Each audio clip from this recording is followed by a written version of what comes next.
মানুষের মৃত্যুর পর প্রথম ঘাঁটি হলো কবর। কবর যদি কারো জন্য ভালো ব্যবহার করে, বাকি সব ঘাঁটিগুলায় সে ভালো আচরণ পাবে। আর কবর যদি কারো সাথে খারাপ ব্যবহার করে, বাকি সব ঘাঁটিগুলাতে তার জন্য মুসিবত নির্ধারণ আছে।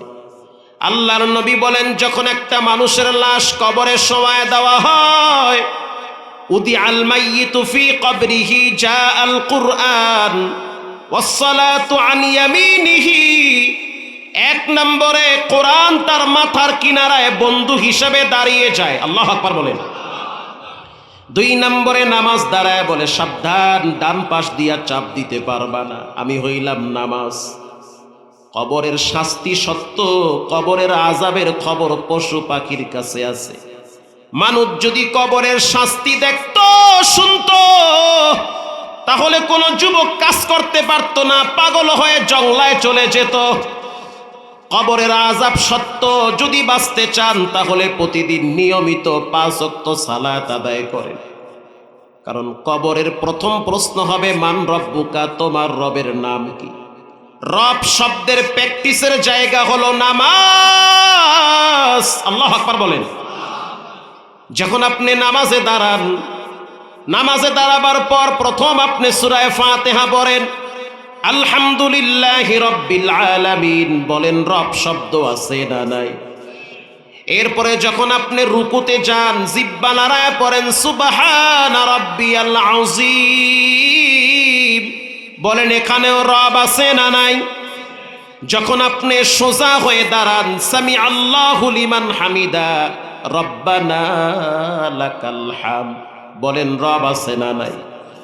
তাহলে চিন্তা করেন কতবার প্রতিদিন আপনি রব শব্দ মুখ দিয়ে বের করেন। আবার যখন আপনি সিজদায় যান, ওখানেও গিয়া বলেন সুবহানা রাব্বিয়াল আ'লা, সর্বনিম্ন 3 বার, উপরে 7 বার, আল্লাহু আকবার বলেন। এই যে রব শব্দ বলতে বলতে বলতে বলতে জিহ্বায় লাগায় ফেলাইছে। নামাজ শেষ হওয়ার পর আপনার মনে চায় আমি একটু আমার জন্য দোয়া করি। কি দোয়া করবেন সেটাও রব শিখায়া দিস। রব্বানা যালামনা আনফুসানা ওয়া ইল্লাম তাগফির লানা ওয়া তারহামনা লানাকুনান্না মিনাল খাসিরিন। এখানেও রব আছে না নাই? আব্বা আম্মার জন্য দোয়া করবেন, কেন করবেন না? অবশ্যই করবেন। নামাজ শেষ হয়ে গেল, চুপচাপ এক কোনায় বসে মা বাবার কথা স্মরণ করে চোখের পানি ছেড়ে দোয়া করেন। কি দোয়া করবেন সেটাও তো আপনার রব শিখাইয়া দিছে। ও বান্দা, তুমি শুরুতে বলো রব্বির হামহুমা কামা রব্বায়ানি সগীরা, আল্লাহু আকবার বলেন। এখানেও রব একবার না 2 বার আল্লাহ শিখায় দেয়, বলো রব্বির হামহুমা কামা রব্বায়ানি সগীরা। তাহলে চিন্তা করেন কতবার রব শব্দ আপনার মুখ থেকে আল্লাহ বের করে নেয়। রাসূল বলেন, ওই ব্যক্তি সবচেয়ে বড় বখিল যেই ব্যক্তি আর একজনের জন্য দোয়া করে না। ওই ব্যক্তি সবচেয়ে বড় স্বার্থপর যে ব্যক্তি মা বাবার জন্য দোয়া করে না। নামাজের পর চুপচাপ বসে চোখের পানি ছেড়ে মায়ের কথা মনে করে দোয়া করেন, আর কবরের পাশে দাঁড়ায় মাঝে মাঝে আব্বা আম্মার জন্য কাঁদবে। এই পৃথিবীতে মানুষ সম্মান আর শান্তি পায় মা বাবার দোয়ার বরকতে। মা যদি পতিতালয়ের বিশ্ব হয়, তারপরও মা, সবাই যদি বলে তোমার মা খারাপ, তুমি জোরে বলবা আমার মা ভালো, ঠিক না ঠিক? সবাই যদি বলে তোমার আব্বা খারাপ, তুমি জোর গলায় আওয়াজ দিয়া বলো আমার আব্বা হলো শ্রেষ্ঠ বাবা। তুমি জানো তোমার মা খারাপ, তুমি জানো তোমার আব্বা খারাপ, তারপরেও তুমি বলবা আমার আব্বা ভালো, আমার মা ভালো, শ্রেষ্ঠ মা বাবা। রাসূল বলেছেন, পৃথিবীর মানুষ ওয়ালা তাউকান্না ওয়ালিদাইক, দিলটা নরম করে দেন। এই যে এখনো বসে আছেন ধৈর্যের সহিত, এটাও হলো মা বাবার দোয়ার ফসল। যেই সন্তানের প্রতি মা বাবা কষ্ট পাইছে তার মনে শান্তি নাই।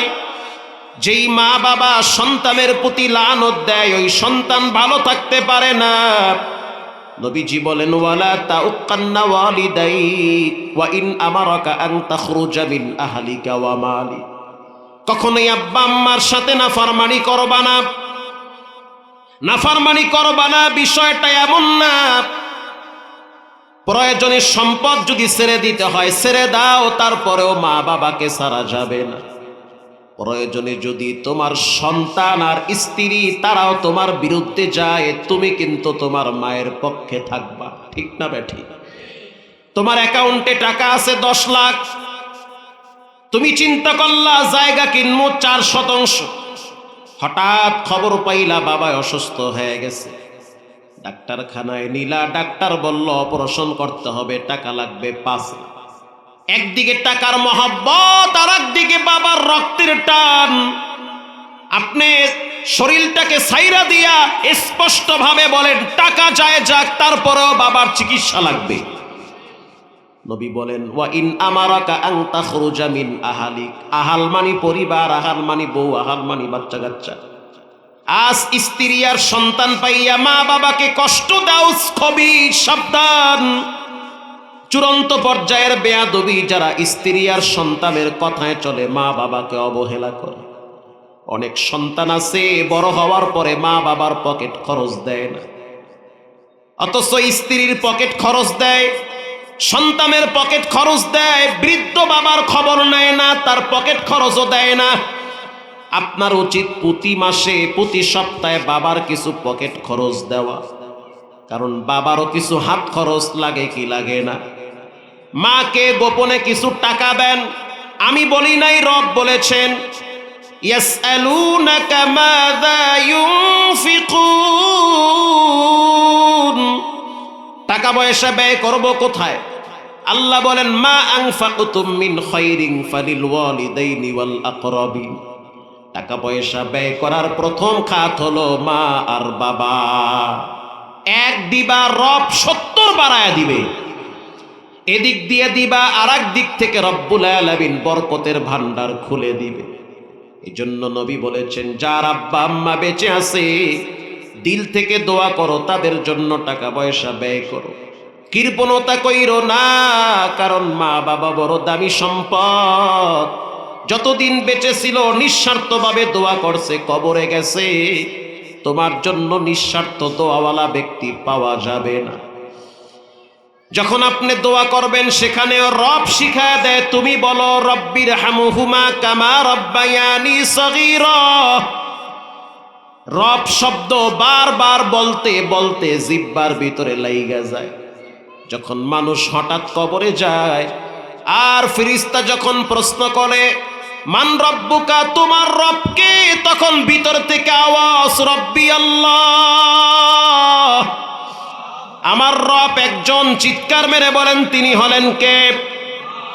এজন্য রব শব্দ যদি আপনি নামাজের মাধ্যমে ব্যবহার না করেন, কবরে যাওয়ার পরে উত্তর দিতে পারবেন না। এজন্য রাসূল বলেছেন খবরদার নামাজের ব্যাপারে অলসতামি করা যাবে। কোরআনুল কারীমের ভিতরে 114 সূরা আছে, প্রত্যেকটা সূরার বিষয়বস্তু আছে, প্রত্যেকটা সূরার নাম আছে, আলাদা কিছু গুণ আছে। কোরআন হলো মানব জীবনের সংবিধান। কোরআন হলো স্বাস্থ্যের জন্য যেমন উপকার, আত্মার জন্য তেমন উপকার। কোরআন হলো সামাজিক অপসংস্কৃতিকে দূর করে আল্লাহর কোরআনের আইন প্রতিষ্ঠার জন্য নাজিল হয়েছে। আল্লাহু আকবার বলেন। পৃথিবীর ভিতরে সবচেয়ে শ্রেষ্ঠ আওয়াজের নাম হলো কোরআনের আওয়াজ। যত পড়ি যত শুনি কোনো বিরক্তি ভাব নাই, বরং এটার ভিতরে আলাদা একটা মায়া ভালোবাসা আছে না নাই? আল্লাহ বলেন وَإِذَا قُرِئَ الْقُرْآنُ فَاسْتَمِعُوا لَهُ وَأَنصِتُوا لَعَلَّكُمْ تُرْحَمُونَ। হচ্ছে না, আরো সাউন্ড লাগবে, টনটন আছে, গলাটা নেই। আল্লাহ বলেন যখন কোরআনের কথা হবে তখন চুপ থাকবে, আওয়াজ করবে না। যদি চুপ থাকো তাহলে তোমাদের উপরে রবের পক্ষ থেকে রহমত নাজিল হবে। সুবহানাল্লাহ। কোরআনের ভিন্ন আয়াতে রব বলেন মা হুয়া শিফাউ ওয়া রাহমাতুল লিল মুমিনিন। কোরআন হলো ঔষধ। বলেন কোরআন কি? ঔষধ। বর্তমান এমন এমন রোগে মানুষ আক্রান্ত হয় যার চিকিৎসা পৃথিবীর কোনো ডাক্তার করতে পারে না। যেমন মানুষ ব্ল্যাক ম্যাজিকে আক্রান্ত হয়ে যায়, কালো জাদুতে আক্রান্ত হয়, হিংসুকদের বদ নজরে আক্রান্ত হয়, বদ জিনের আক্রমণে আক্রান্ত হয়। এই সবগুলার রোগ নির্মূল করার জন্য যেই মেডিসিন দরকার তার নাম হলো কোরআন। সুবহানাল্লাহর ভলিউম বাড়ায় দেন। টাঙ্গাইল বয়ানে গেলাম, দেলদুয়ার ছোট্ট একটা বাচ্চা, দেখতেও সুন্দর। 15 দিন আগেও যেই বাচ্চাটা চমৎকার কথা বলতে পারত এখন কথা বলতে পারে না। ঘুমের ভিতরে চিল্লায় উঠে, পাগলামি করে। মা বাবা টেনশনে পড়ে গেল, এমন তো হওয়ার কথা না, কেন এমনটা হচ্ছে? পরে বাচ্চাকে বললাম তুমি ঘুমাইলে স্বপ্নে কিছু দেখো? বলে হা। কি দেখো? বলে স্বপ্নে কালো একটা মানুষ আইসা আমার সামনে দাঁড়ায়, দাঁড়ানোর পর আঙ্গুল দিয়ে আমার ঠোঁটে লাড়া দেয়, ওর হাত দিয়া কি যেন বের হয়, ওটা আমার জিহ্বায় লাগলে তিতা লাগে, বাথরুমে গেলে আমার ভয় লাগে, রাস্তা দিয়া যখন একা একা হাঁটি তখন মনে হয় পিছনে কে যেন হাঁটে, যখন একা কোনো বিছানায় ঘুমাই তখন মনে হয় আমার খাটের নিচে কে যেন লড়াচড়া করে। বুঝতে পারছি এটা হলো বদ জিনের ধোকা। ঠিক না বে ঠিক? জিনের কথা কোরআনে আছে না নাই? আছে। জিন চাইলে মানুষের ক্ষতি করতে পারে, মানুষ চাইলে মানুষের ক্ষতি করতে পারে কালো জাদু দ্বারা, ব্ল্যাক ম্যাজিকের মাধ্যমে। এই সব রোগ নির্মূল করার জন্য যেই মেডিসিন, যেই ঔষধ দরকার তার নাম হলো কোরআন। মারহাবা বলেন। নবী করিম সাল্লাল্লাহু আলাইহি ওয়াসাল্লাম তিনি একবার অসুস্থ হয়ে পড়লেন। সকালবেলা অসুস্থ, সন্ধ্যার টাইমে অসুস্থ। নবীজির মাথা প্রচন্ড ভার হয়ে আছে, দাঁড়াইতে পারে না, বসতে পারে না, কষ্ট হয়। সকালে একটা বললে বিকালে ভুলে যায়, সন্ধ্যার টাইমে মনে রাখতে পারে না। মা আয়েশা রাদিয়াল্লাহু তাআলা আনহা প্রশ্ন করল, ইয়া রাসূলুল্লাহ কি হয়েছে, কেন এমনটা করেন? আল্লাহর হাবিব বলল, আয়েশা বুঝতে পারতেছি না, কেমন জানি আমার শরীরটা ভার লাগতেছে। আল্লাহর হাবিব রাত্রিবেলা ঘুমায় গেল, স্বপ্নে দেখলো এক ফেরেশতা আর এক ফেরেশতাকে বলে, এই ব্যক্তিকে কিন্তু জাদু করা হয়েছে। আল্লাহু আকবার বলেন। এটা কোরআনে আসছে, এই ব্যক্তিকে জাদু করা হয়েছে। দ্বিতীয় ফেরেশতা বলল, কে জাদু করলো? বলল, এক ইহুদি নারী গোপনে নবীর একটা চুল নিয়া 11টা গিট লাগায়া জাদু করছে। যুবক ভাইরা, মা বোনেরা সাবধান, আপনারে আপনার দুশ্মনরা গুলি কইরা মারতে না পারলেও ডানে বামে তকদির কইরা, কালো জাদু কইরা, বান মাইরা পরিবারটাকে ধ্বংস করে দিতে পারে, ধ্বংস করে দিতে পারে। প্রিয় ভাইয়েরা আমার, সকালবেলা আল্লাহর হাবিব হযরত আলীকে ডাক দিল, আলী তুমি গিয়া দেখো আমার চুল গর্তের ভিতরে পাথরের নিচে এক ইহুদি নারী পাথর দিয়ে আটকায়া রাখছে। হযরত আলী সকালবেলা গর্তের কিনারায় গিয়া দেখলো গর্তের ভিতর থেকে ঘ্রাণ আসতেছে। এই ঘেরান কোনো সাধারণ ঘেরান না, এটা হলো রাহমাতুল লিল আলামিনের চুল মোবারকের ঘেরান। সুবহানাল্লাহ। বাইতে গিয়া দরজা দিয়ে ঢোয়ার সময় কইয়েন আল্লাহর নবীর চুল মোবারকের ঘেরান। আই সুবহানাল্লাহ। দুনিয়ার মানুষ ঘামাইলে গন্ধ আসে। মা আয়েশা রাদিয়াল্লাহু তাআলা আনহা বলেন, বিশ্বনবী যখন ঘামাইতো তখন আমি তার শরীর মোবারক থেকে ঘামগুলা কোরায়া কোরায়া বোতলে ভরতাম। আর মদিনার কোন নারীর যখন বিয়ে হইতো পারফিউম হিসাবে, সেন্ট হিসাবে সেই ঘাম ব্যবহার করতাম। সুবহানাল্লাহ। এমন একজন নবীর উম্মত আপনি। দুনিয়ার মানুষ রাস্তা দিয়া হাঁটলে মেঘের খণ্ড আইসা ছায়া দিবে না। প্রচন্ড রোদের তাপে পৃথিবীর কে আপনাকে ছায়া দিবে? কেউ নাই। কিন্তু আল্লাহর হাবিব যখন রাস্তা দিয়া হাঁটতো তখন প্রচন্ড রোদের তাপে মেঘের খণ্ড আইসা নবীর মাথার উপরে ছায়া দিত। শত ওজুদাস রহমাতাল লিল আলামিন, মসজিদে ঔষধ হামারো ইয়ে জমিন। আগের যুগের নবীদের উম্মতদের নির্দিষ্ট কিছু জায়গা ছিল ইবাদত করা, আর আল্লাহ তাআলা আপনার আমার নবীর সম্মানার্থে সব উম্মতের জন্য সব জায়গায় নামাজের জায়গা, সিজদার জায়গা বানায়া দিছে। নদীর মধ্যে থাকবা, ওখানেও সিজদা দিতে পারবা, খালি কাপড়টা পাক থাকলেই হয়, জায়গাটা পাক থাকলেই হয়। ঠিক না বে ঠিক? ক্ষেতের ভিতরে কাজ করতেছো, আজান হয়ে গেছে। আগের যুগের উম্মতেরা অনেক দূরে গিয়া নির্দিষ্ট জায়গায় সিজদা দেওয়া লাগতো, কিন্তু আপনার আমার সম্মানার্থে নয়, বিশ্বনবীর সম্মানার্থে আপনার আমার জন্য রব্বুল আলামিন নির্দিষ্ট জায়গা রাখে নাই। ও বান্দা, ক্ষেতের ভিতরে কাজ করতেছো, আজান হয়ে গেছে, তুমি ওই ধান ক্ষেতের ভিতরে সেজদায় লুটিয়ে পড়ো।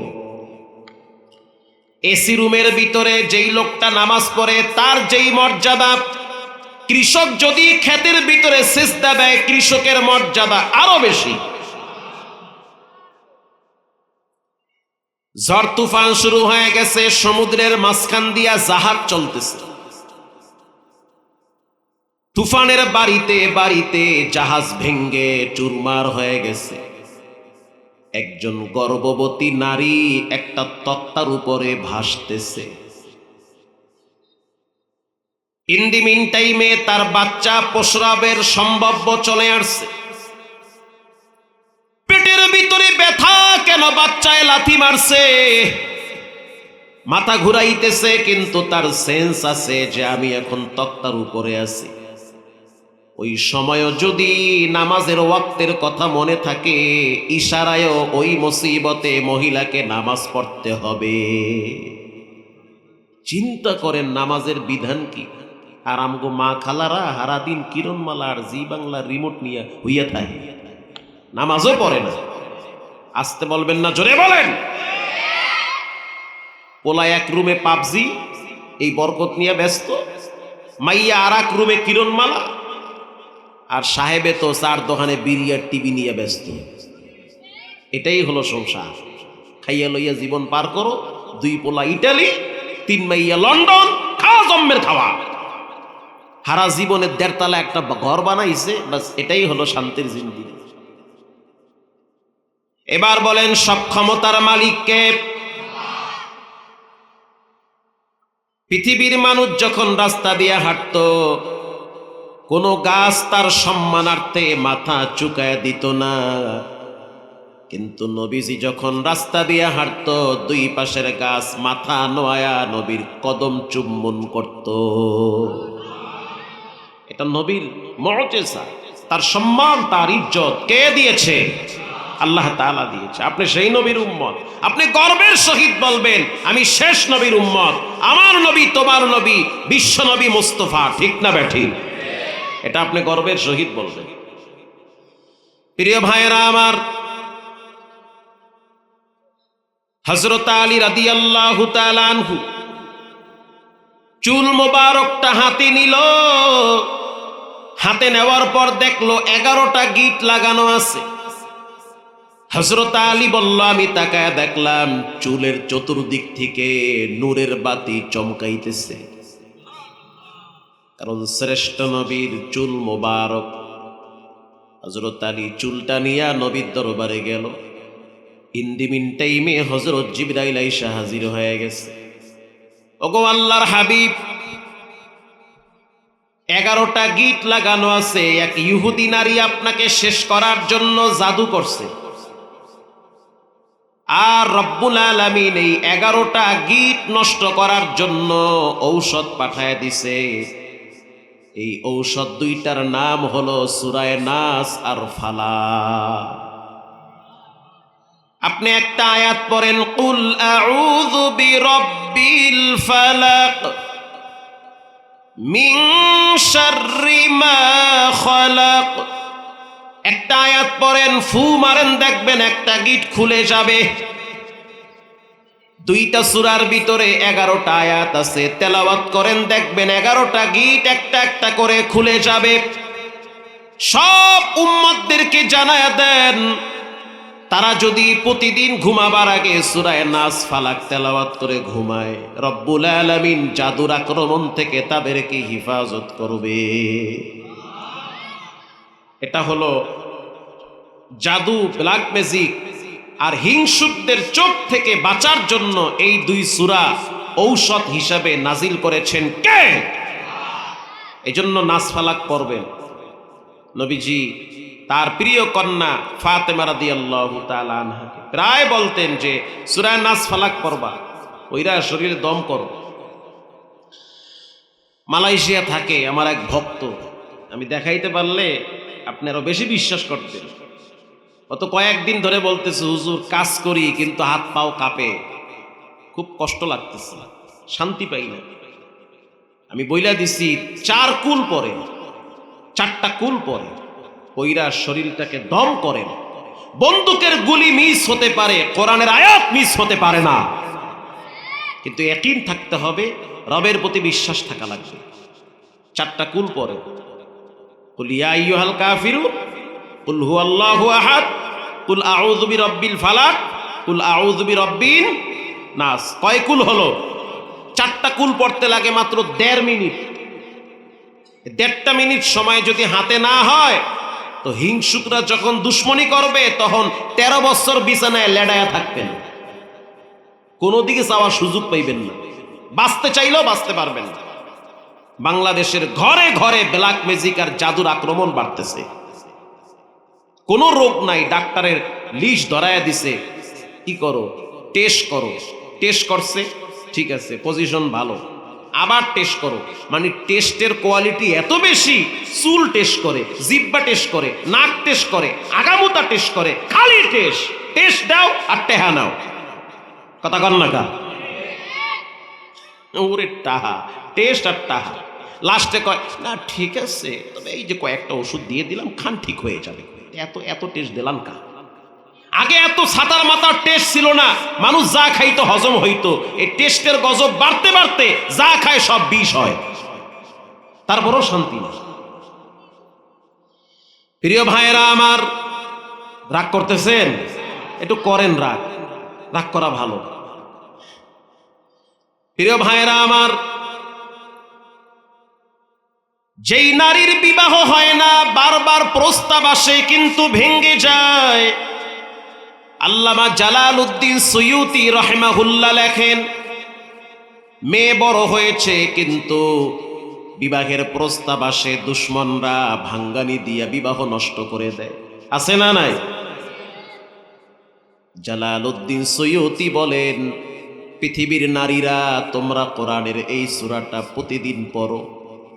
ও কন্যা, তোমার বিবাহের প্রস্তাব ভেঙ্গে যায়, এটা তোমার জন্য কষ্টকর। তোমার বাবা রাত্রিবেলা ঘুমায় না, চোখের অশ্রু ঝরে, মেয়ে বড় হয়েছে। তোমার বাবা রাত্রিবেলা কাঁদে, তোমার মা যায় না মাঝে চোখের পানি ছেড়ে কান্দে, তোমার ভাই টেনশনে থাকে, বোন বড় হয়েছে, বিবাহ হয় না।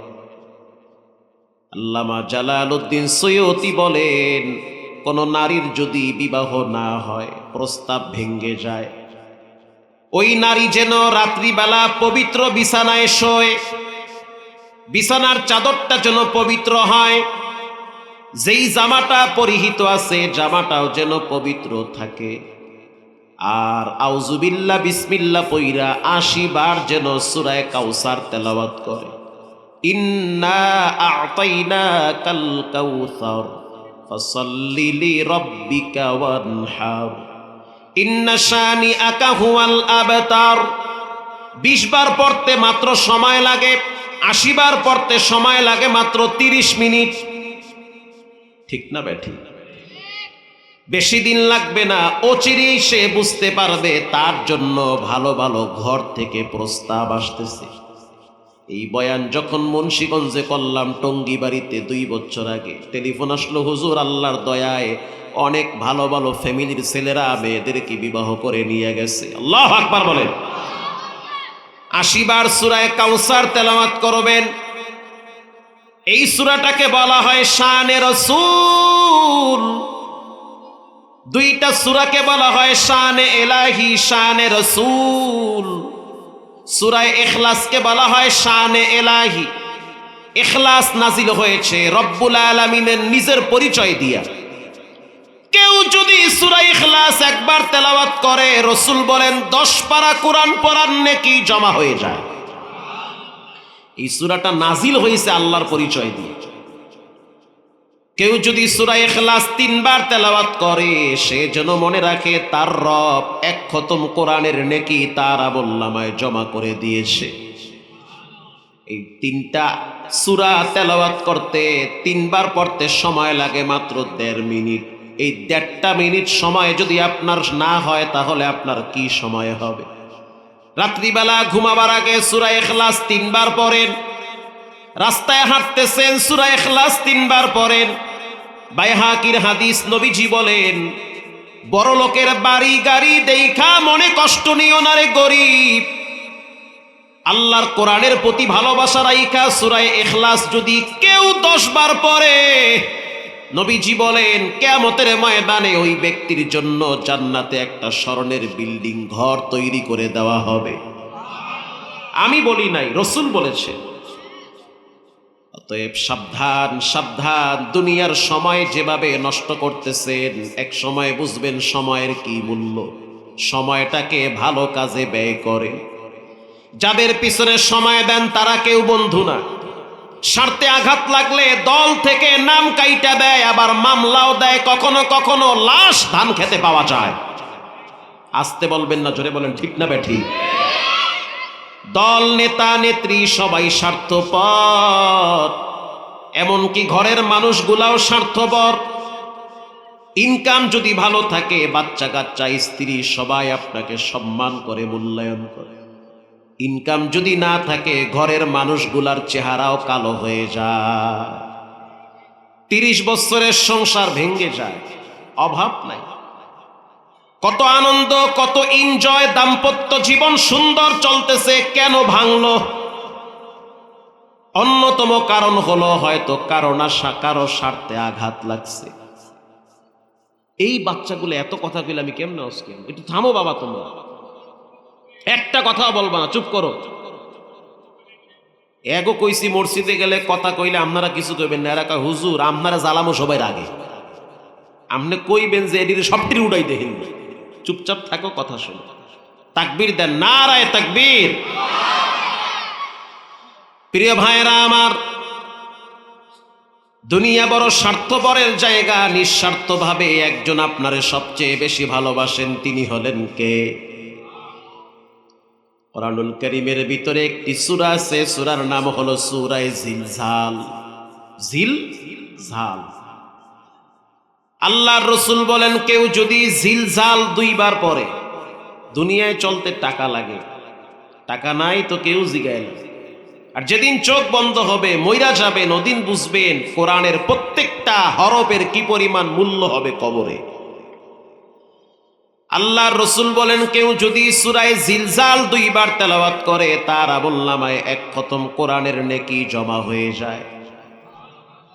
নবীজি বলল, সাহাবীরা কে পারবে রাত্রিবেলা 1 খতম কোরআন শরীফ পইরা ঘুমায়া যাবে? নবীজির সাহাবী বেলাল চোখের পানি ছেড়ে বলল, হুজুর আমি তো গরিব মানুষ, আমি কামলা দিয়া খাই, আমার আব্বাও গরিব গোলাম, আমার বাড়ি আবিসিনিয়ায়, হিজরত কইরা মক্কায় আসছি, মক্কায় আসার পর জুলুম নির্যাতন সহ্য করছি, এত কষ্ট হজম করলাম, সহ্য করলাম শুধু দিনের জন্য, আখিরাতের জন্য, কিন্তু আমার সেই তৌফিক নাই যে রাত্রিবেলা এক খতম কোরআন পইরা ঘুমায়া যাব। আর একজন সাহাবী আম্মার রাদিয়াল্লাহু তাআলা আনহু দাঁড়ায় বলল, গো আল্লাহর হাবিব, আপনি তো জানেন আমি খেজুর গাছ কাইটা নিজের সংসার চালাই, সারাদিন কাজ করি, রাত্রিবেলা এশারের নামাজ পইরা ঘুমাই, আবার ফজরের নামাজে মসজিদে যাই, আবার ক্ষেতের ভিতরে কাজ করি, আমার তৌফিক নাই যে আমি রাত জেগে জেগে কোরআন খতম করে ঘুমায় যাব। তালহা রাদিয়াল্লাহু তাআলা আনহু তিনিও দাঁড়ায় গেছে, ওগো আল্লাহর হাবিব, আমিও গরিব, আপনি জানেন আমার একটা লঙ্গি দিয়া মাস কেটে যায়, আমি যখন নামাজে যাই তখন আমার বিবিরে গর্তের ভিতরে রাইখা দেই, আবার যখন নামাজ থেকে আসি তখন ওই কাপড়টা আমার বিবির দিয়া লজ্জায় স্থান মাটি দিয়া ঢাকি, এত কষ্ট করে সংসার চালাই, তারপরও মানুষের কাছে হাত পাতি না। ইন্না মাআল উসরি ইউসরা, কষ্টের দিন সারা জীবন থাকবে না, একদিন আবার সুখের সূর্য উঠবে, ঠিক না বেঠিক? কষ্টওয়ালা ব্যক্তিও কবরে যাবে, শান্তিওয়ালা ব্যক্তিও কবরে যাবে। দুনিয়া পরীক্ষার হল, দুনিয়ায় কেউ থাকতে পারে নাই, পারবেও না, মরণের গাড়ি আসতেছে, নির্দিষ্ট টাইমে চলে যেতে হবে। মুমিনদের আসল বাড়ি হলো জান্নাতে, মাঝখানে থাকতে হবে কবরে 40,000 বছর। আল্লাহু আকবার বলেন। আল্লাহর রসুল বলেন, সর্বশেষ ব্যক্তি যেদিন মারা যাবে তাকেও মাটির নিচে 40,000 বছর থাকা লাগবে। তখন তো আপনার পাবজি গেম, বড় মোবাইল, টাচ মোবাইল তো কবরে যাবে না, কেমনে একা একা থাকবে? 10টা মিনিট মোবাইল ঘরে রাইখা মসজিদে গিয়া জুমা পড়বেন, সেই সুযোগ তো আপনার হয় না। এরে জুমার দিনও দেখি মসজিদে বইয়া মাথা নত কইরা মোনাজাত ধরছে, আরে ইমাম সাহেব খুতবা পড়ে, হে দেখি মোনাজাত ধরছে, কথা কন না কা, কি মোনাজাত চায় দেখি, আসলে মোনাজাত কিছুই নাই, তো দেখি খেলা দেহে। আল্লাহর ঘর, তারাবি চলতেছে, ইমাম সাহেব তারাবি পড়াইতে আছে, পিছনে পোলাপান বয়া বয়া মোবাইল দেখে। এই গজবের মোবাইল মানুষের ঘর সংসার ধ্বংস করে দিয়েছে। 10টা মিনিট মোবাইল ঘরে রাইখা নামাজ পড়ো, যদি না পড়ো তাইলে লেখা রাখো, এমন সময় রব ধরবে, জীবনে আর মোবাইল হাত দিতে পারবে না। এমনও হতে পারে হাত পাও অবশ হয়ে যাবে, জীবনে মোবাইলের দিকে তাকানোরও সুযোগ হবে না। পঙ্গু হসপিটালে গিয়া দেখো, বছরকে বছর তোমার মতো যুবক পড়ে আছে, মোবাইল তো দূরের কথা, একা একা বাথরুমও পা দিয়া যাইতে পারে না। আছে না নাই? ও যদি সারাদিন কান্দে কোনো লাভ নাই। দাঁত থাকতে দাঁতের মর্ম যদি না বুঝো, মাওলায় যখন ধরবে তখন বুঝবা ধরাটা কত কঠিন। সিআরপি হসপিটালে গেলাম দেখার জন্য রুগী, যাওয়ার পরেতে বুঝতে পারলাম অসংখ্য যুবকরা যারা রাত্রিবেলা ঘুমাইছিল, সকালবেলা হাত পা অবশ হয়ে গেছে, ব্রেন স্ট্রোক করেছে। ব্রেন স্ট্রোক করলে অনেক সময় মুখ বেঁকা হয়ে যায়, হাত পা অবশ হয়ে যায়। এই যুগে অসংখ্য ইয়ং তরুণ যুবকরা ব্রেন স্ট্রোক করে প্যারালাইজ হয়ে বিছানায় পড়ে থাকে, আছে না না? প্রিয় ভাইরা আমার, কোরআনুল কারীমের ভিতরে একটি সূরা আছে, সূরার নাম হলো সূরা জিলজাল। আল্লাহর হাবিব বলল, তালহা, জুবাইর, বেলাল, আম্মার, শুনে নাও, তোমাদের জন্যই সুসংবাদ। রব জানে তোমরা গরিব মানুষ, সারা রাত কোরআন শরীফ পড়তে পারবা না, সেই সুযোগ তোমাদের নাই, কিন্তু রবের মতো দয়াময় কেউ নাই, রব তোমাদের উপরে কোনো বিষয় চাপায়া দিবে না। এজন্য রব্বুল আলামিন ঘোষণা দিয়েছেন, কেউ যদি রাত্রিবেলা ছোট্ট একটি সূরা, সূরা জিলজাল যদি 2 বার পাঠ করে, 5 মিনিট সময় লাগে, দুইবার তেলাওয়াত করলে এক খতম কোরআনের নেকি জমা করে বিছানায় ঘুমাইল। এরকম একটি সূরা, সূরার নাম হলো সূরায়ে মাউন। কিউন? মাউন। এই সূরাটা যখন নাজিল হয়, আলোচ্য বিষয় হলো সূরায়ে মাউনের উপরে। কষ্ট হইতেছে? আলোচনার বিষয় হলো সূরায়ে মাউন। ছোট্ট একটি সূরা, 8টা আয়াত রয়েছে। এই সূরাটা যখন নাজিল হয়েছিল, ওই সময়ের প্রেক্ষাপট নবীজি নিজেই বর্ণনা করেছেন। আল্লাহর হাবিব রাহমাতুল্লিল আলামিন তিনি মসজিদের বারান্দায় বসে আছে, বাইতুল্লাহ শরীফের বারান্দায়। ইন্দিমিন টাইমে তাকায় দেখলো একটা বালক, 13-14 বছরের বালক আল্লাহর নবীর সামনে দিয়া হাইটা যায়, তার চোখের অশ্রু বায়া বায়া পড়ে। নবী তো ছিল মানবতার সর্বোচ্চ দৃষ্টান্তওয়ালা ব্যক্তি। আল্লাহর হাবিব ছিল উম্মতের কান্ডারি। কোন গুনাহগার উম্মত জাহান্নামে যাবে এটা কিন্তু নবী চায় না। যতই গুনাহ করুক তারপরও নবীর সুপারিশ তার জন্য জরুরি থাকে। ঠিক না বেঠিক? প্রিয় ভাইরা আমার, নবীজি প্রশ্ন করল, মা ইউবুকিকা ইয়া শাবাব, কি হয়েছে, কেন কাঁদো, তোমার চোখের অশ্রু কেন বায়া বায়া পড়ে? আল্লাহর হাবিব বলল, কেন তুমি কাঁদো? বাইতুল্লাহর সামনে তোমার চোখের পানি কেন পড়ে? যুবক বলল, রহমাতুল্লিল আলামিন, আপনি না এতিমদের দরদি, আপনি না অসহায় দুস্থ মানুষের কান্ডারি। আজ আপনার একজন আপন মানুষ আমার সাথে দুর্ব্যবহার করেছে। কে দুর্ব্যবহার করেছে? বলে আপনার চাচা আবু জেহেল আমার সাথে খারাপ আচরণ করেছে। কি আচরণ করেছে? বলে আবু জেহেল আমার ঘাড় ধাক্কা দিয়া ঘর থেকে তাড়াইয়া দিছে। কারণটা কি? কেন তোমার ঘাড় ধাক্কা দিয়া তাড়াইয়া দিবে? এই সূরাটা যেই সময় নাজিল হয়, প্রেক্ষাপটটা দিল থেকে শুনেন। আল্লাহর রাসূল বলল, কেন তোমার ঘাড় ধাক্কা দিয়ে আবু জেহেল তাড়াইয়া দিবে? কারণটা কি? যুবক বলল, রাহমাতুল্লিল আলামিন, আপনি তো জানেন আবু জেহেলের চরিত্র হলো, মক্কার কোন ধনী ব্যক্তি যদি মুমূর্ষ অবস্থায় মৃত্যুর দরওয়াজায় পড়ে যায়, তখন আবু জেহেল ওই মুমূর্ষ ব্যক্তির মাথার পাশে বসে। আমার ভাষা কি বুঝেন? এই লোকটা মরণাপন্ন অবস্থায় শুয়ে আছে, আবু জেহেল তার পাশে বৈশা সান্ত্বনার বাণী শোনায়। নেক সুরতে শয়তান ধোঁকা দেয়, মিষ্টি মিষ্টি কথা বলে, তোমার কোনো টেনশন মারা গেছে, অতএব আমাদের সম্পদগুলা আমাদেরকে বুঝায় দেন, আমরা তো বড় হয়েছি। ওগো রাহমাতুল্লিল আলামিন বলার সাথে সাথে আপনার চাচার চোখ লাল হয়ে গেছে, মেজাজ গরম হয়ে গেছে। স্বার্থে আঘাত লাগলে আপন মানুষগুলারও মেজাজ গরম হয়ে যায়।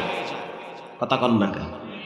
স্বার্থে আঘাত লাগছে, আমার আব্বা মইরা গেছে, আপনি না আমার চাচা, সম্পদ বুঝায় দেন।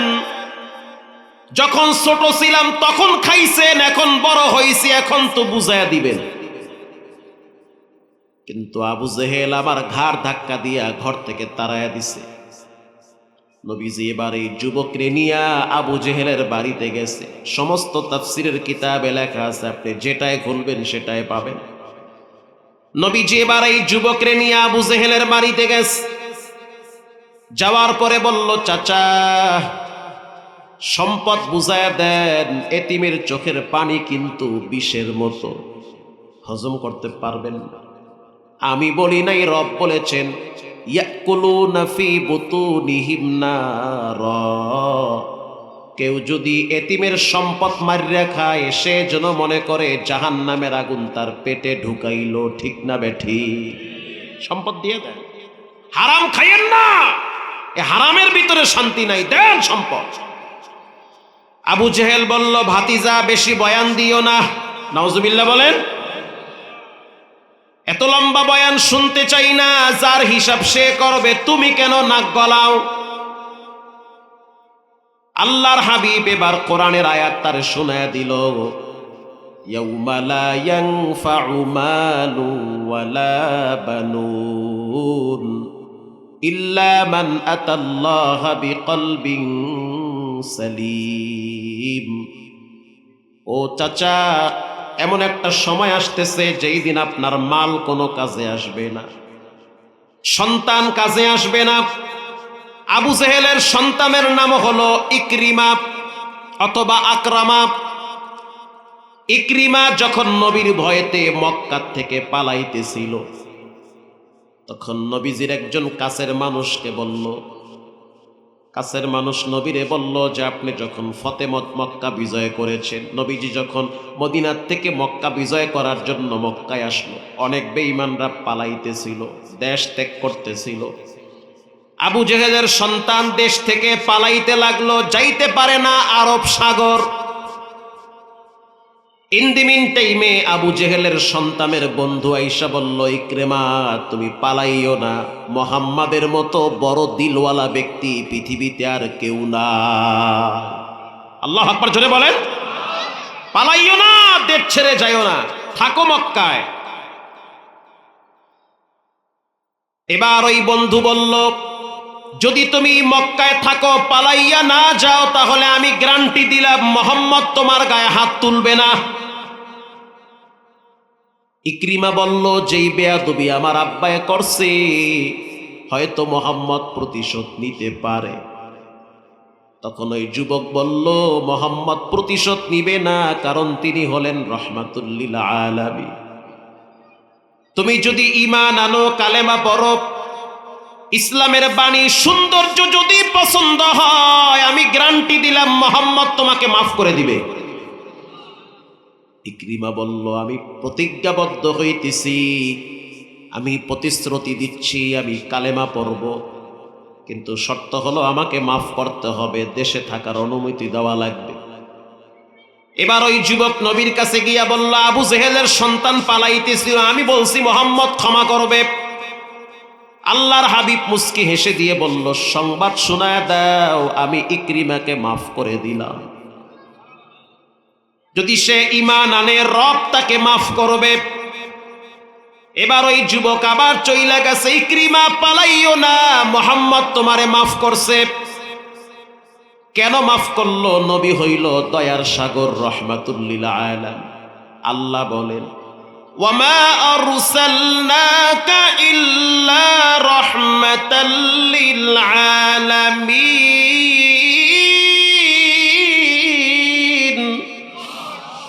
আল্লাহ রাব্বুল আলামিন বলেন, নবী হইল তোমাদের জন্য রহমত, শুধু পুরুষদের জন্য না, নারীদের জন্য নবী রহমত। মারহাবা বলেন। মাফ করে দিছে তোমার। ইকরিমা বলে, আমি বিশ্বাস করি না, তোমার কথা আমি বিশ্বাস করি না। মুহাম্মাদের মাথার পাগড়ি যদি আইনা আমারে দেখাইতে পারো, তাহলে আমি কালেমা পড়ে ঈমান আনবো। আল্লাহু আকবার বলেন। যুবক চইলা গেল, গিয়া বলল, হুজুর একটা নিদর্শন দেন, প্রমাণ দেন। নবীজি পাগড়ি খুইলা হাতে ছড়াইয়া দিছে, যায়া বলো তাকে মাফ করে দিয়েছি। এবার ইকরিমা উঁচু আওয়াজে কালেমা পড়তে পড়তে আবার তার বাড়িতে প্রবেশ করেছে। প্রিয় ভাইয়েরা আমার, আবু জেহেলকে নবীজি বয়ান করলো, তোমার সন্তান সম্পদ কাজে আসবে না, এতিমের মাল ফিরাইয়া দাও। সন্তান কাজে আসবে না, সম্পদ কাজে আসবে না। আসলেই তো বর্তমান যুগে তো অনেক মা বাবার সন্তানও কাজে আসে না। কালকে বয়ান করলাম চট্টগ্রাম রাঙ্গুনিয়ায়, তো মাহফিলে ঢোকার আগে আমার ড্রাইভার আছে, সহকারী আছে, জিজ্ঞেস করে নামাজ পড়লাম এক বৃদ্ধাশ্রম মসজিদে। চট্টগ্রাম রাঙ্গুনিয়ায় ঢোকার আগে হাতের ডান পাশে নয়াপাড়া একটা এলাকার না, বিশাল এক বৃদ্ধাশ্রম মসজিদ, মুরব্বীদের পুনর্বাসন, সুন্দর একটা থাকার জায়গা। মাগরিবের নামাজ পড়ে বের হইলাম, এক মুরব্বী দেখলাম সাদা দাড়ি, হাঁটা চলা করে আর তসবিহ পড়ে। তো সালাম দিলাম, মুসাফা, কোথায় আপনার বাড়ি? বলে, হুজুর আমার বাড়ি হলো ঢাকা গুলশানে। গুলশানের মানুষ চট্টগ্রামে আইসা রাঙ্গুনিয়ায় কেন থাকে? ঘর বাড়ি নাই। বলে, 5 তলা বাড়ি আছে গুলশানে, লিং রোডের সাথে, ঝিলের পারে। সন্তান বলে একটা ছেলে, নিজের বাড়ি রাইখা কেন বৃদ্ধাশ্রমে থাকেন? বলে সন্তান নেশাগ্রস্ত হয়ে রাত্রিবেলা ছুরি ধরে গলায়, এই জন্য ডরে ঘরে থাকি না, বৃদ্ধাশ্রমে থাকি। তখন আমি বললাম, সন্তান কি শিক্ষিত? বলে হ্যাঁ, ইংলিশ মিডিয়ামে পড়াইছি, অনেক বড় শিক্ষিত। তখন আমি বললাম, জীবনের সবচেয়ে বড় একটা মারাত্মক ভুল করলেন। যেই মা বাবা সন্তানকে রব চিনায় না, রসুল চিনায় না, কোরআন চিনায় না, ইসলাম চিনায় না, এক সময় মা বাবাও সন্তানকে চিনে না। আসতে বলবেন না, জোরে বলেন। আপনার ছেলে তো নবী চিনে না, ইসলাম চিনে না, কেবলা চিনে না, টুপিদারি চিনে না, আল্লাহর ঘর বুঝে না, মেসওয়াক চিনে না, আতর চিনে না, তসবি চিনে না, ও বাপরে কেমনে চিনবে? অত চিনবে না। একটা সন্তান, পাঁচতলা বাড়ি, তারপরেও থাকার জায়গা হয় না, বৃদ্ধাশ্রমে থাকে। একজন না, হাজার হাজার। ঠিক না ভাই? ঠিক। আল্লাহ যে বলছে যে সন্তানও কাজে আসবে না আর সম্পদও কাজে আসবে না, এটাই তো প্রমাণ। ব্যাংকে টাকা আছে, থাকতে পারে না ঘরে, নদীর পারে ঘর তুইলা রাত কাটায়। কথা কন না কা? ব্যাংকে টাকা আছে, কোটি কোটি টাকা, ভাই ঘরে থাকেন না কা? ঘরে থাকলেই তো পুলিশে লড়ান দেবে, ধান খেতে গিয়ে হইয়ে থাকে। ব্যাংকে কোটি কোটি টাকা আছে, তারপরেও খাইতে পারে না, কারণ টাকায় তো মানুষরে খাওয়ায় না। খাওয়ায় কে? জোরে বলেন। আল্লাহ খাওয়ায়। সকালবেলা যখন গাড়ি নিয়ে ঢাকার থেকে ঢুকি, দেখি রাস্তায় অনেক মানুষ হাঁটে। তো দুই একজন আমার পরিচিত মুসল্লি আছে, আমি তো জুমা পড়াই মতিঝিলে। শুক্রবার শুধু মসজিদে নামাজ পড়তে আসে, অনেক ভালো মানুষ। সমস্যা একটাই, 5 ওয়াক্ত পড়ে না। তো আমি বললাম, ভাই শুক্রবারে আপনার চেহারা মসজিদে দেখি। তো হুজুর, শুক্রবার দিন নামাজ পড়ি, বাকি দিনে ব্যস্ততার কারণে পড়ি না। যে সকালবেলা ফজরের আজানে আগে উঠলেন, রাস্তায় রাস্তায় হাঁটেন কেন? বলে ডায়াবেটিস নিয়ন্ত্রণে রাখি। কিছু মুসলমানের বাচ্চা আছে, ডায়াবেটিস নিয়ন্ত্রণে রাখার জন্য ডাক্তারের পরামর্শ অনুযায়ী রাস্তায় দৌড়ায়, কিন্তু ফজরের নামাজ পড়ার মতো তৌফিক হয় না। ঠিক না ভাই? ঠিক। কেন পড়েন না ভাই? ফজরের সময় ঢুকলে সমস্যা কি? ডাক্তার কইছে চিনি ছাড়া চা, তিতা বেশি দেওয়া লাগবে। লবণ ছাড়া ভাত খাও, তাও আবার আধা কাপ। কেমন গজব! টাকা আছে 53 লাখ, দেখবা হুংবা মাগার খাইতে পারবা না। তার মানে বোঝা গেল, টাকা থাকলে খাওয়া যায় না, খিলানেওয়ালা কে? ও চাচা, এতিমের হক ফিরায়া দেন। এতিমের সম্পদ খাইলেন মানে নিজের পেটে জাহান্নামের আগুন ভরলেন। ফিরায়া দেন হক। তখন আবু জেহেল বলল, কিয়ামতের দিন আমি বিশ্বাস করি না। আউযুবিল্লাহ না নাউযুবিল্লাহ? হ্যাঁ, কিছু একটা কইয়েন, নাহলে ইন্নালিল্লাহ কইয়েন। একটা কিছু কর অভ্যাস করেন, হয় আউযুবিল্লাহ, না হয় নাউযুবিল্লাহ, না হয় ইন্নালিল্লাহ। কিছু তো কওয়া লাগবে। যে যেমন তার কথাও হেমন। রাস্তা দিয়ে একজনে হাঁটতেছে, হাঁটতে হাঁটতে হঠাৎ ধাক্কা খাইছে, খাম্বার লাগে। মোবাইল টেপতে আছে, তো হুশ নাই যে রাস্তায় আছি না বিমানে আছে। এমন জোরে ধাক্কা খাইছে, ধাক্কার ঠেলা একা। ইস! ঠিক না ভাই? ঠিক। ইস মানে ভিতরে যেটা আছে এইটাই বাইরেছে। আর একজনে হাঁটতে গিয়ে হঠাৎ হোঁচট খায়া পড়ে গেছে। তোরে মা, কি ব্যথা গান পাইছু। তার মানে যেটা ভিতরে আছে এইটাই বাইরে গেছে। আর একজনে মোটামুটি শিক্ষিত, ইংরেজি অর্ধেক পারে, বাকি অর্ধেক ডাইল। হাঁটতে গিয়ে হঠাৎ হোঁচট খেয়ে পড়ে গেছে, ব্যথা পাইয়া কয়, ও মাই গড। ঠিক না ভাই? ঠিক। যে যেমন তার কথাও তেমন। আর একজনে নামাজ কালাম পরে, আল্লাহ খোদা মানে, একটু ব্যথা পাইছে, মুসিবতে পড়ছে, মুখ থেকে বের হয়ে যায় ইন্না লিল্লাহ। ঠিক না ভাই? ঠিক। তা যে যেমন তার আওয়াজ তেমনই হয়। বাইজিদ বুস্তামি রহমাতুল্লাহ, আল্লাহর ওলি, যুগ যুগ ধরে মানুষ তাদের নাম স্মরণ এমনি করে না, তারা হাঁটে জমিনে, তাদের আওয়াজ হয় জান্নাতে। আল্লাহওয়ালা মানুষ তারা। তো উয়ুনুল হেকায়াতে পড়ছি, প্রসিদ্ধ রেওয়ায়াত, বানোয়াটার জাল না। বাইজিদ বুস্তামি একটা মহল্লা দিয়ে হাঁটতেছে। কিছু দূর যাওয়ার পরে এক মহিলা দোতলার ছাদ থেকে পটলের বিচি, কুমড়ার বিচি, আলুর ছোলা এগুলা কুইটা ঝুড়ির ভিতরে রাখছে, ওটা ওই ছাদ থেকে ফালায়া দিবে। তো খেয়াল করে নাই নিচে হাড়ে কেটা, এরকম হয় না অনেক সময়, তো উপর দিয়ে ফালায়া দিছে। তো ডাইরেক্ট বাইজিদ বোস্তামির মাথায় পড়ছে, পুরা জামা জমা সব শেষ, বিসি দাড়িতে ঝুল্লা রইছে, চুলের লাগে পেঁচায় রয়েছে কুমড়ার বিসি। ডাইনে বামে তো অনেক মুরিদানরা, এরা তো পারে না পুরা বিল্ডিং ঘর ঠেললে হালাই দিতে, এত বড় বেয়াদব। বাইজিদ বোস্তামি বলল আলহামদুলিল্লাহ। মুরিদে কয় এটা তো আলহামদুলিল্লাহ জায়গা না, এটা তো বিপদের জায়গা। যে যেমন তার চিন্তাও তেমন। বাইজিদ বোস্তামি বলতেছে আমি আলহামদুলিল্লাহ এই জন্য বললাম, আমার মাথায় কুমড়ার বিচি না পইরা ইটও পড়তে পারত। আল্লাহু আকবার জোরে বলে। একেই বলে আল্লাহর ওলি। আমরা দেখি এর দূর, হেরা দেহে 3 মাইল দূরে। বাইজিদ বোস্তামি রাহিমাহুল্লাহ বলেন আমার মাথায় আলুর ছোলা না পইরা তো ডাবও পড়তে পারত। দেখা গেল হঠাৎ ভূমিকম্প শুরু হয়েছে, বিল্ডিং ভাঙ্গা জায়গায় আমি শেষ। হইতে পারে কি পারে না? আল্লাহ তাআলা বড় বিপদ থেকে আমারে বাঁচাইছে। দৌরে হাবায়াত কে তায়েক মর্দে সাহেবে দিল শাওক বায়াজিদ আন্দর খুরাসায়া সেহেলন্দর ইয়ামান বায়াজিদ আন্দর খুরাসায়া সেহেলন্দর ইয়ামান। আল্লাহু আকবার বলেন।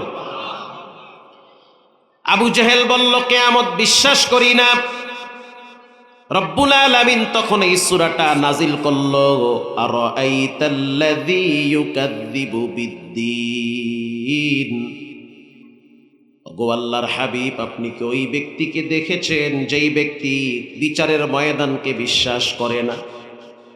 ফাযালিকাল্লাযী ইয়াদউল ইয়াতীম, যে ব্যক্তি এতিমের ঘাড় ধাক্কা দিয়া তাড়ায়া দেয়। ওয়ালা ইয়াহুদ্দু আলা তুআমিল মিসকিন, অসহায় দরিদ্র মানুষকে খাবার দিতে নিরুৎসাহিত করে, উৎসাহ দেয় না। ফাওয়াইলুল লিল মুসাল্লিন, আল্লাহ বলেন অধিকাংশ মানুষ নামাজের ব্যাপারে অলস। ঠিক না ঠিক? নামাজের ব্যাপারে উদাসীন। মসজিদে গেলে বারবার ঘড়ির দিকে তাকায়, 10 মিনিট বসে থাকলেই মনে হয় মাজা ব্যথা হয়। আবার এই মানুষগুলারে দেখি চায়ের দোকানে 3 ঘন্টা শক্ত হইয়া বইয়া থাকে। আসতে বলবেন না জোরে বলেন? হ্যাঁ ঠিক কথা এটা। প্রিয় ভাইয়েরা আমার, রব বলেছেন ফাওয়াইলুল লিল মুসাল্লিন। আমি বলি নাই, রব বলেছেন অধিকাংশ মানুষ নামাজের ব্যাপারে অলস, বেখবর। এবার রব কোরআনের ভিন্ন এক আয়াতে বলেন ওয়া ইযা কামু ইলাস সালাতি কামু কুসালা ইউরাউনান নাস। রব্বুল আলামিন বলেন কিছু মানুষ নামাজ পড়ে মানুষকে দেখানোর জন্য। ইউরাউনান নাস, নাস মানে মানুষ। নাস মানে কি? মানুষ। আল্লাহ বলেন কিছু মানুষ নামাজ পড়ে মানুষকে দেখানোর জন্য। যখন সবার সামনে নামাজ পড়ে তখন আস্তে আস্তে রুকু দেয়, ঠান্ডা মাথায় সিজদা দেয়, লম্বা সময় দাঁড়ায় থাকে, জিহ্বা লড়াইয়া কিছু পড়ে। আর যখন দেখে কেউ নাই তখন একা একা দ্রুত কম্পিউটারে স্টার্ট দেয়, তাড়াতাড়ি রুকু, তাড়াতাড়ি সেজদা, সেজদায় যায় তো অর্ধেক উইটা আবার ধারাম করে আর এক সেজদায় যায়। রুকুতে যাইতে না যাইতে আবার দ্রুত সেজদায় চলে যায়।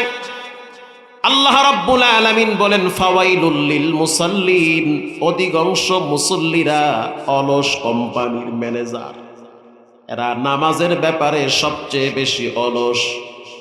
আল্লাযীনা হুম আন সালাতিহিম সাহুন, আল্লাযীনা হুম ইউরাউনান নাসা ওয়া ইউরাউনান নাস ওয়া ইয়ামনাউনাল মাউন, আল্লাযীনা হুম ইউরাউন ওয়া ইয়ামনাউনাল মাউন। রব্বুল আলামিন বলেন অধিকাংশ মানুষ নামাজের ব্যাপারে অলস, নামাজের ব্যাপারে বেখেয়াল। পৃথিবীর ভিতরে যত ইবাদত আছে সবচেয়ে শ্রেষ্ঠ ইবাদতের নাম হলো নামাজ। আল্লাহু আকবার বলেন। নামাজের চেয়ে বড় ইবাদত আল্লাহর জমিনে আর কিছুই হতে পারে না। আল্লাহর রাসূল বলেন, মান গাদা ইলাল মসজিদ, কেউ যদি সকালে সন্ধ্যায় মসজিদে যায়, বুখারীর হাদিস, আ'আদ্দাল্লাহু লাহু নুজুলাহু মিনাল জান্নাহ, রব্বুল আলামিন তার জন্য জান্নাতে দস্তরখানা বিছায়া রাখবে। আল্লাহু আকবার বলেন। সে মৃত্যুবরণ করতে দেরি, তার জন্য রব্বুল আলামিন তার কবরটা নূরে আলোকিত করতে দেরি করবেন না। এই জন্য নামাজের ব্যাপারে অলসতামি করা যাবে, অলসতামি করিয়েন না। প্রিয় ভাইয়েরা আমার, যখন একটা মানুষ হঠাৎ মারা যায়, লাশ যখন কবরে রাখে, এই কবর হলো একটা ভয়ঙ্কর জায়গা যেখানে মানুষ দিনের বেলাও যাইতে ভয় পায়। ডানেও মাটি, বামেও মাটি, পিছনেও মাটি, মাটির ঘর। নবীজি বলেন, কারো জন্য কবর হবে জান্নাতের বাগান, কারো জন্য হবে জাহান্নামের গর্ত। এই কবরের ভিতরে যখন আপনাকে প্রশ্ন করা হবে, তখন তিনটা বিষয় করা হবে। এক নম্বরের প্রশ্ন হবে, মান রব্বুকা, বলো তোমার রবের নাম কি? চিৎকার মেরে বলেন কি? প্রথম প্রশ্ন হবে তোমার রবের নাম কি। দ্বিতীয় প্রশ্ন করা হবে তোমার ধর্মের নাম কি। তৃতীয় প্রশ্ন করা হবে তোমার নবীর নাম কি। এই তিন প্রশ্নের উত্তর যদি দিতে না পারেন, রেডি হন। নবীজি বলেন, কবরের দুই পাশের মাটি এমন জোরে চাপ দিবে, হাড্ডি ভেঙ্গে চুরমার হয়ে যাবে। কবর হলো একটা মুসিবতের জায়গা, একাই থাকা লাগবে, নির্জনতা একটা ভয়ঙ্কর জায়গা। হযরত ওসমান রাদিয়াল্লাহু তাআলা আনহু কবর দেখলে বাচ্চাদের মতো কেঁদে দিত। আবু হুরায়রা প্রশ্ন করে, ওসমান, আপনি কবর দেখলে সবচেয়ে বেশি কেন কাঁদেন? ওসমান বুড়া মানুষ, চোখের পানি ছেড়ে কাঁদে আর বলে, ও আবু হুরায়রা,